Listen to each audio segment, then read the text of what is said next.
भाई देखो, कंटेंट काफी ज्यादा है, हमें बहुत पढ़ना है। जैसा मैंने आपको पहले भी बताया कि थोड़ा थोड़ा जो मोटिवेशन वाला काम है ना, वो उतर जाता है जब सिलेबस हमारे सामने आता है ना।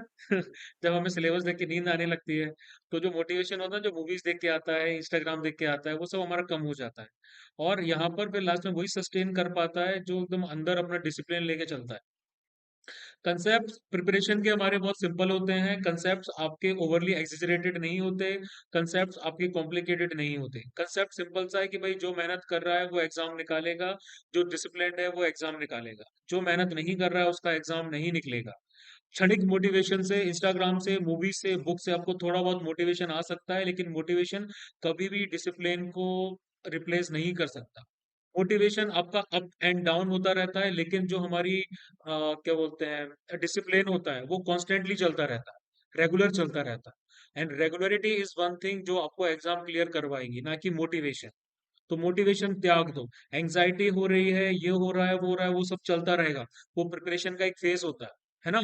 हमें कुछ याद हो रहा है, कुछ याद नहीं हो रहा, हमें सिलेबस भी पढ़ना है, ये भी करना है, वो भी करना है। ये सारी चीजें हमें करते रहना है। हमें तब तक करते रहना है जब तक हम एग्जाम नहीं निकाल लेते, है ना। तो इस चीज को दिमाग से निकाल दो कि भाई कुछ अलग होगा आपके साथ में।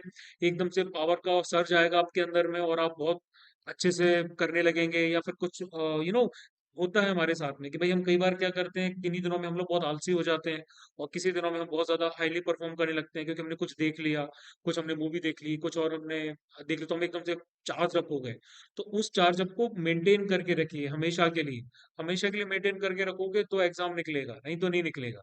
इन दी एंड आपके पास पड़ोसी दुनिया सब आपसे सक्सेस जिसके पास में, उसे ही पूछते हैं। आप एक नंबर से भी अगर आपका कट ऑफ नहीं क्लियर हुआ है तो आपको नहीं पूछा जाएगा, अनलेस एंड अनटिल आपके पास कुछ वैल्यूएबल नहीं हो लोगों को देने के लिए, है ना। टॉपर जो है वो कुछ भी बोल दे, उसको आंख बंद करके माना जाता है कि भले ही उसने कुछ भी बोला हो। लेकिन अगर आपने कुछ अच्छी चीज भी कही हो तो उसको भी लोग नहीं मानेंगे। क्यों नहीं मानेंगे? क्योंकि आपने एग्जाम नहीं निकाला, है ना।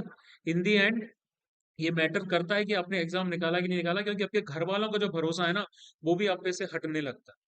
जब मैंने एनडीए नहीं निकाले थे तो मेरे घर वालों का भरोसा भी मेरे ऊपर से हट गया था। लेकिन जब फिर मैंने सीडीएस निकालना स्टार्ट की, तो उनका जो फेथ है वो मेरे ऊपर दोबारा आना स्टार्ट हो गया कि भाई हाँ, बंदा परफॉर्म कर रहा है। ठीक है।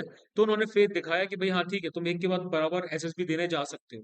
लेकिन मिडिल क्लास फैमिली में ऐसा नहीं होता। हम जब परफॉर्म नहीं करते हैं, तो एक तो आपका इंटरव्यूअर है, वो भी आपसे क्वेश्चन पूछेगा बाद में कि भाई क्यों नहीं निकले तुम्हारे एग्जाम, क्यों तुम्हारा सीडीएस फोर्थ या फिफ्थ अटेम्प्ट में निकला, पहले अटेम्प्ट से क्यों नहीं निकला।